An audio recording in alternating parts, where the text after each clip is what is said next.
Assalamualaikum warahmatullahi wabarakatuh.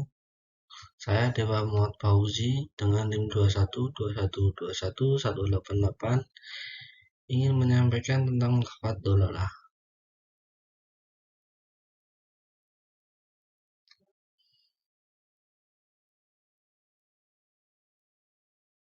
Untuk selanjutnya, lafaz dolalah mencakup pengertian secara bahasa dan istilah serta pengertian para ulama usul fikih.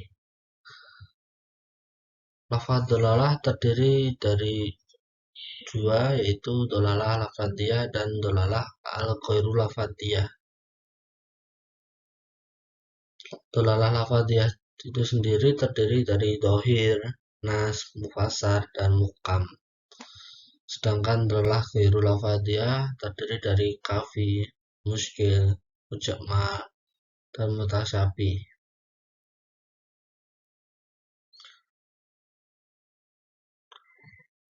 Pengertian dolalah secara bahasa adalah kata dolalatun adalah bentuk dasar dari dolaya dulu yang berarti menunjukkan.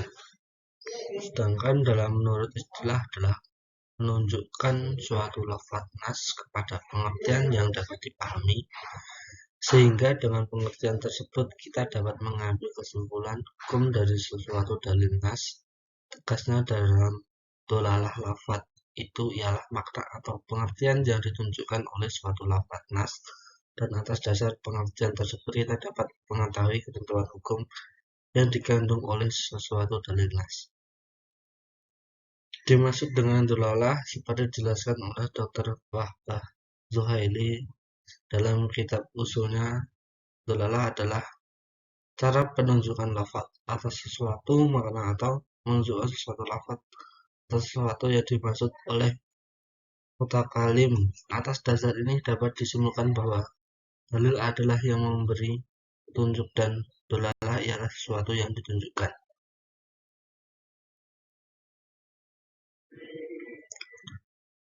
Selanjutnya saya akan menjelaskan tentang dolalah lafadziyah. Dolalah lafadziyah adalah dolalah yang ditunjukkan secara jelas oleh lafadznya. Nah, tingkatnya di sini antara lain, yang pertama az-zahir dari definisi di atas, maka tampak jelas bahwa untuk memahami zahir ini tidak tergantung pada petunjuk lain, tetapi bisa diambil langsung dari rumusan lafaz itu sendiri. Akan tetapi lafaz itu tetap mempunyai kemungkinan yang lain. Firman Allah dalam surat Al-Baqarah ayat 275, wa ahalallahul bai'a wa harramau riba. Artinya, dan Allah telah menghalalkan jual beli dan mengharamkan riba. Dalam ayat tersebut petunjukan sangat jelas sekali, yaitu menghalalkan setiap bentuk jual beli dari mengharamkan setiap bentuk riba, karena inilah makna yang langsung dapat dipahami dari karena ini makna langsung dapat dipahami dari lafaz tanda qarinah masing lafaz dan merupakan lafaz am yang mempunyai kemungkinan ditaksis. Kedudukan lafaz dhahir adalah wajib diamalkannya sesuai petunjuk lafaz itu sendiri, supaya tidak ada dalil yang taksisnya, mentawilnya, atau menasnya. Selanjutnya saya akan menjelaskan tentang nas. Nas menurut bahasa yaitu nas adalah rafu asyai atau muncul segala sesuatu yang tampak. Hukum lafaz nas sama dengan hukum lafaz dhahir, yaitu wajib diamalkan petunjuknya atau dolalahnya sepanjang tidak ada dalil yang mentakwilnya, mentaksisnya, atau menasnya.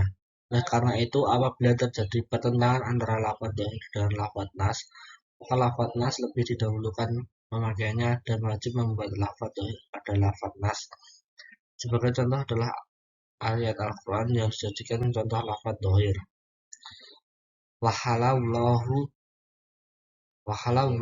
rabba wa harrama bai'a. Dilalah nas dari ayat tersebut adalah tidak adanya persamaan hukum antara jual beli dan riba. Selanjutnya saya akan menjelaskan tentang mufasar. Mufasar adalah lafaz yang menunjukkan suatu hukum dengan petunjuk yang tegas dan jelas, sehingga petunjuknya itu tidak mungkin takwil atau ditaksis. Namun pada masa Rasulullah masih bisa dinas. As-Sarakhsi memberikan definisi mufasar dengan ungkapan sebagai berikut. Suatu nama untuk sesuatu yang terbuka dan dapat diketahui maksudnya dengan jelas serta tidak ada kemungkinan ditakwil. Sebagai contoh firman Allah Subhanahu wa taala pada surat At-Taubah ayat 36. Waqatilul musyrikina kaffatan kama yuqatilunakum kaffah wa'lamu annallahum ma'al muttaqin. Artinya, dan perangilah kaum musyrikin itu semuanya sebagaimana mereka pun memerangi kamu semuanya, dan ketahuilah bahwasanya Allah beserta orang-orang yang bertakwa. Lafaz musyrikin pada ayat tersebut pada mulanya dapat ditaksis.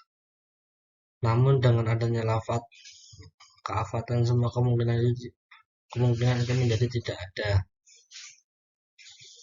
Dilalah mufasar wajib diamalkan secara qat'i sepanjang tidak ada dalil yang menasnya.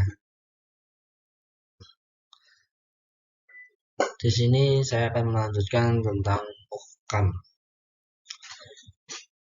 Pengertian muhkam adalah suatu lafaz yang menunjukkan makna dengan dalalah tegas dan jelas serta qat'i dan tidak mempunyai kemungkinan ditakwil, ditaksis, dan dinas, meskipun pada masa Nabi serta pada masa setelah Nabi.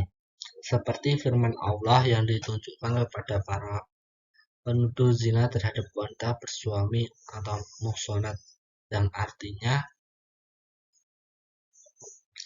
wala taqbalu lahum syahadatan abada, dan janganlah kamu menerima kesaksian mereka buat selama-lamanya. Quran surat An-Nur ayat 4. Muhkam menurut bahasa diambil dari kata ahkama yang berarti atqana, yaitu pasti, tidak tegas. Jangan menurut istilah sebagaimana yang diungkapkan oleh As-Sarakhsi, muhkam itu menolak adanya penakwilan dan adanya nas. Dilalah muhkam ini wajib diamalkan secara qat'i, tidak boleh dipalingkan dari maksud asalnya dan tidak boleh dihapus. Oleh sebab itu, dilalah muhkam lebih kuat daripada seluruh macam dilalah yang disebut di atas. Dengan sendirinya, apabila terjadi pertentangan dengan dalil di atas, maka yang harus didahulukan adalah dilalah muhkam.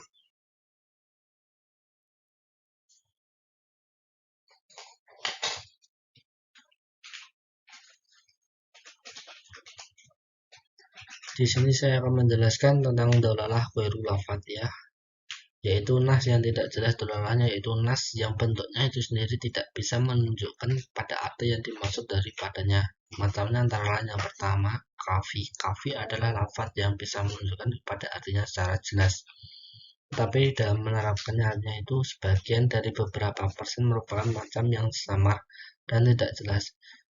Untuk menghilangkan kesamaran dan ketidakjelasan memerlukan upaya berpikir secara mendalam. Sebagai contoh surat Al-Maidah ayat 38, wasariqu wasariqatu waqata'u aydiyahuma jazaa'an bima kasaba nakalam minallah wallahu azizun hakim. Yang artinya pencuri baik itu laki-laki maupun perempuan, maka potonglah tangannya. Selanjutnya muskil. Muskil adalah lafaz yang bentuknya itu tidak dapat menunjukkan pada artinya, bahkan harus ada qarinah atau petunjuk dari luar yang dapat menjelaskan apa yang dimaksud daripadanya. Hal ini dapat dilakukan melalui penelitian. Dari penjelasan tersebut dapat dikatakan bahwa perbedaan antara kafi dan muskil terletak pada zatiah lafaz itu sendiri. Jelaskan surat Al-Baqarah ayat 223, nisakum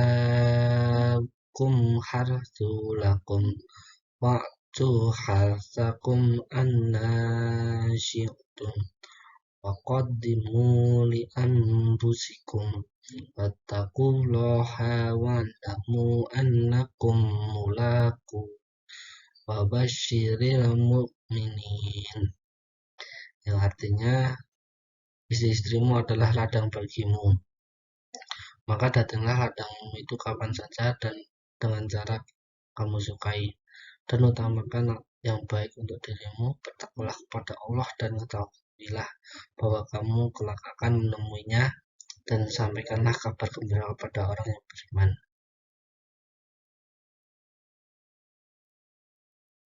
Selanjutnya di sini saya akan menjelaskan tentang mujmal. Mujmal dalam bahasa adalah global atau tidak terperinci. Menurut istilah adalah lafaz yang tidak bisa dipahami maksudnya kecuali bila ada penafsiran dari pembuat mujmal atau syar'i.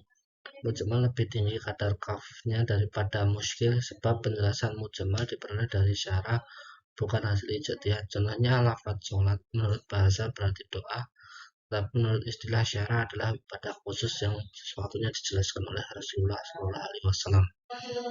Selanjutnya saya menjelaskan tentang mutasyabih. Mutasyabih menurut bahasa adalah sesuatu yang mempunyai kemiripan atau kesimbangan ziuran. Menurut istilah, berdasarkan pendapat sebagian ulama adalah suatu lafaz maknanya tidak jelas dan juga tidak ada penjelasan dari syarah, baik Al-Quran maupun Sunnah, sehingga tidak bisa diketahui oleh semua orang, kecuali orang-orang yang mendalami ilmu pengetahuannya.